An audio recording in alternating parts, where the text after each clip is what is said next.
قرآن ہے میرا رہنما قرآن، شفا ہے نور ہے قرآن، جلا دل کی میرا قرآن، رضا رب کی میرا قرآن، قرآن قرآن۔ الحمد للہ رب العالمین والصلاة والسلام علی سید المرسلین، اما بعد فاعوذ باللہ من الشیطان الرجیم، بسم اللہ الرحمن الرحیم۔ الصلاة والسلام علیک یا رسول اللہ وعلی آلک واصحابک یا حبیب اللہ، الصلاة والسلام علیک یا نبی اللہ وعلی آلک واصحابک یا نور اللہ۔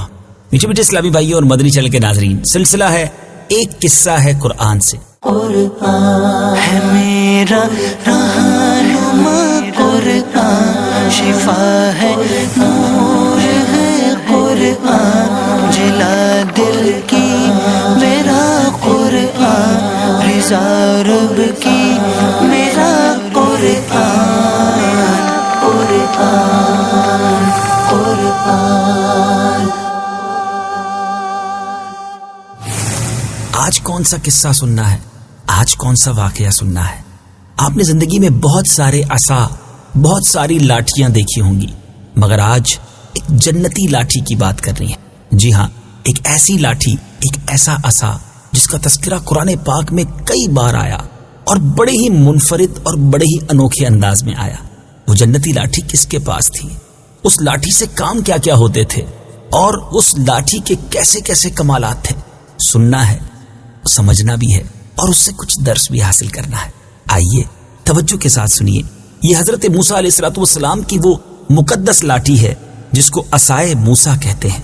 اس کے ذریعے آپ کے بہت سے ان معجزات کا ظہور ہوا جن کو قرآن مجید نے مختلف عنوانات کے ساتھ بار بار ذکر فرمایا۔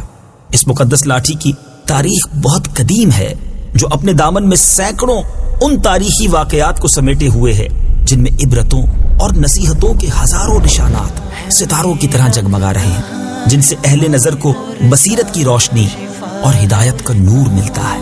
یہ لاٹھی حضرت موسیٰ علیہ السلام کے قد برابر یعنی 10 ہاتھ لمبی تھی، اور اس کے سر پر 2 شاخیں تھی جو رات میں مشعل کی طرح روشن ہو جایا کرتی تھی۔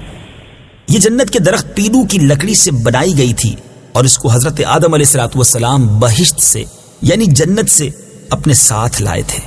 حضرت آدم علیہ السلام کے بعد یہ مقدس لاٹھی حضرات انبیاء کرام علیہ السلام کو یکے بعد دیگرے بطور میراث ملتی رہی، یہاں تک کہ حضرت شعیب علیہ السلام کو جب یہ لاٹھی ملی، جو قوم مدین کے نبی تھے، جب حضرت موسیٰ علیہ السلام مصر سے ہجرت فرما کر مدین تشریف لے گئے، اور حضرت شعیب علیہ السلام نے اپنی صاحبزادی حضرت بی بی صفورہ رضی اللہ تعالی عنہا سے آپ کا نکاح فرما دیا، اور آپ 10 برس تک حضرت شعیب علیہ السلام کی خدمت میں رہ کر آپ کی بکریاں چراتے رہے۔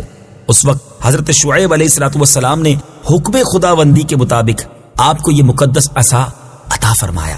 پھر جب آپ اپنی زوجہ محترمہ کو ساتھ لے کر مدین سے مصر اپنے وطن کے لیے روانہ ہوئے اور وادی مقدس مقام طوا میں پہنچے، تو اللہ تعالیٰ نے اپنی تجلی سے آپ کو سرفراز فرما کر منصب رسالت سے مشرف فرمایا۔ اس وقت اللہ تبارک و تعالی نے آپ سے جس طرح کلام فرمایا، قرآن مجید نے اس کو کس طرح بیان کیا ہے، آئیے سنتے ہیں۔ وَمَا تِلْكَ بِيَمِينِكَ يَا مُوسَى قال هي عصاي أتوكأ عليها وأهش بها على غنمي ولي فيها مآرب أخرى۔ ترجمہ: اور اے موسیٰ، یہ تمہارے دائیں ہاتھ میں کیا ہے؟ عرض کی، یہ میرا عصا ہے، میں اس پر تکیہ لگاتا ہوں اور اس سے اپنی بکریوں پر پتے جھاڑتا ہوں، اور میری اس میں اور بھی کئی ضرورتیں ہیں۔ مآرب اخرى، دوسرے کاموں۔ اس کی تفسیر میں حضرت علامہ ابو البرکات عبداللہ بن احمد نصفی علیہ رحمت اللہ القوی نے فرمایا کہ مثلاً اس سے کیا کیا کام ہوتے تھے، ذرا سنیے گا۔ اس کو ہاتھ میں لے کر اس کے سہارے چلنا، نمبر 2 اس سے بات چیت کر کے دل بہلانا، نمبر 3 دن میں اس کا درخت بن کر آپ پر سایہ کرنا. نمبر 4 رات میں اس کی دونوں شاخوں کا روشن ہو کر آپ کو روشنی دینا. نمبر 5 اس سے دشمنوں، درندوں اور سانپوں، بچھوؤں کو مارنا. نمبر 6 کنویں سے پانی بھرنے کے وقت اس کا رسی بن جانا اور اس کی دونوں شاخوں کا ڈول بن جانا. نمبر 7 بوقت ضرورت اس کا درخت بن کر حسب خواہش پھل دینا. نمبر 8 اس کو زمین میں گاڑ دینے سے پانی نکل پڑنا وغیرہ.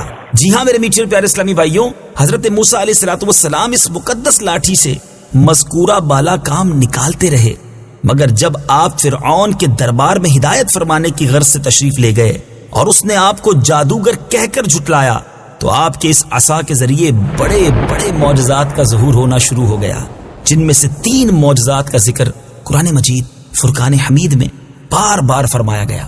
آپ نے دیکھا کہ ایک لاٹھی اور اتنے سارے کام ہوتے ہوئے بھی، اتنے کمالات ہوتے ہوئے بھی، اب جب مقابلہ ہے فرعون سے تو اس لاٹھی سے اب بڑے بڑے معجزات کا ظہور ہونا شروع ہو گیا. 3 معجزات جس کا ذکر قرآن مجید میں آیا، ان میں پہلا معجزہ عصا اژدہا بن گیا. اس کا واقعہ یہ ہے کہ فرعون نے ایک میلہ لگوایا اور اپنی پوری سلطنت کے جادوگروں کو جمع کر کے حضرت موسیٰ علیہ الصلوۃ والسلام کو شکست دینے کے لیے مقابلے پر لگا دیا. اور اس میلے کے اژدہام میں جہاں لاکھوں انسانوں کا مجمع تھا، ایک طرف جادوگروں کا ہجوم اپنی جادوگری کے سامان لے کر جمع ہو گیا اور ان جادوگروں کی فوج کے مقابلے میں حضرت موسیٰ علیہ الصلوۃ والسلام تنہا ڈٹ گئے. جادوگروں نے فرعون کی عزت کی قسم کھا کر اپنے جادو کی لاٹھیوں اور رسیوں کو پھینکا تو ایک دم وہ لاٹھیاں اور رسیاں سانپ بن کر پورے میدان میں ہر طرف دوڑنے لگی اور پورا مجمع خوف و ہراس میں بدحواس ہو کر ادھر ادھر بھاگنے لگا. اور فرعون اور اس کے تمام جادوگر اس کرتب کو دکھا کر اپنی فتح پر گھمنڈ اور غرور کرنے لگے. اب جوش شادمانی سے وہ لوگ تالیاں بجا رہے تھے اور اپنی مسرت کا اظہار کر رہے تھے. اتنے میں حضرت موسیٰ علیہ الصلوۃ والسلام نے خدا کے حکم سے اپنی اسی مقدس لاٹھی کو ان سانپوں کے ہجوم میں ڈال دی.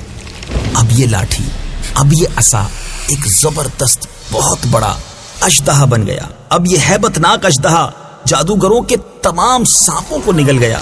یہ معجزہ دیکھ کر تمام جادوگر اپنی شکست کا اعتراف کرتے ہوئے سجدے میں گر گئے اور بآواز بلند یہ کہنا شروع کر دیا، آمنا برب ہارون و موسیٰ. ترجمہ: ہم ہارون اور موسیٰ کے رب پر ایمان لائے. چنانچہ قرآن مجید فرقان حمید نے اس معجزے کا تذکرہ کس پیارے انداز میں کیا. آئیے آیات قرآنی سنتے ہیں اور پھر اس کا ترجمہ. قالوا يا موسى إما أن تلقي وإما أن نكون أول من ألقى. ترجمہ: انہوں نے کہا، اے موسیٰ، یا تم عصا نیچے ڈالو یا ہم پہلے ڈالتے ہیں. قال بل ألقوا فإذا حبالهم وعصيهم يخيل إليه من سحرهم أنها تسعى. ترجمہ: موسیٰ نے فرمایا بلکہ تم ہی ڈالو. تو اچانک ان کی رسیاں اور لاٹھیاں ان کے جادو کے زور سے موسیٰ کے خیال میں یوں لگی کہ وہ دوڑ رہی ہیں.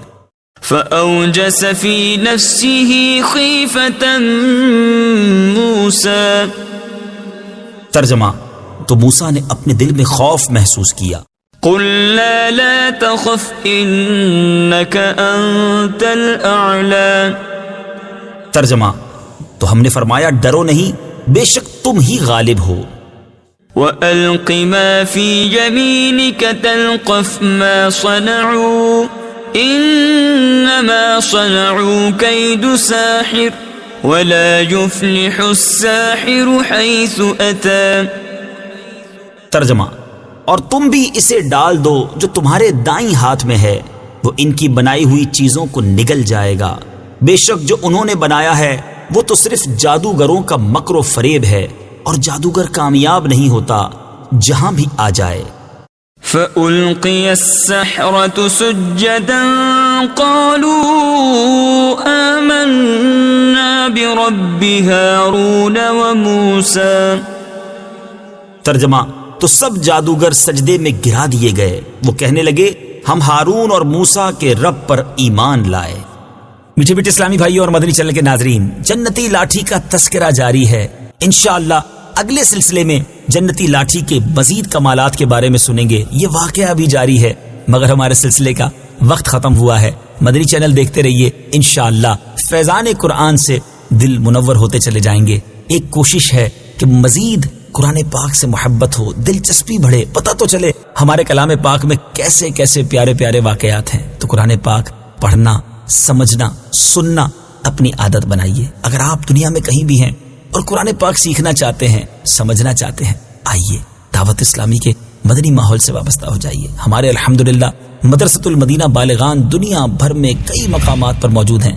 ذرا اپنے قریبی اسلامی بھائیوں سے رابطہ کر لیجیے. مدنی منوں اور مدنی منیوں کے لیے مدرسۃ المدینہ قائم ہے جہاں حفظ و ناظرہ بغیر کسی فیس کے کروایا جاتا ہے. اور تو اور اگر آپ کسی ایسے ملک میں ہیں جہاں دعوت اسلامی والوں کو تلاش کرنا کچھ مشکل ہے تو آپ ایسا کیجئے، مدرسۃ المدینہ آن لائن میں داخلہ لے لیجئے. جی ہاں، دعوت اسلامی کی ویب سائٹ www.dawatislami.net پر جائیے اور مدرسۃ المدینہ آن لائن پر کلک کر کے اپنا داخلہ کر لیجئے، رجسٹریشن کروا لیجئے. گھر بیٹھے ہی انشاءاللہ آن لائن قرآن پاک پڑھنا آپ کے لیے آسان ہو جائے گا. صلو علی الحبیب صلی اللہ تعالی علی محمد صلی اللہ علیہ وسلم. قرآن ہے میرا رہنما، قرآن شفا ہے، نور ہے قرآن، جلا دل کی میرا قرآن، رضا رب کی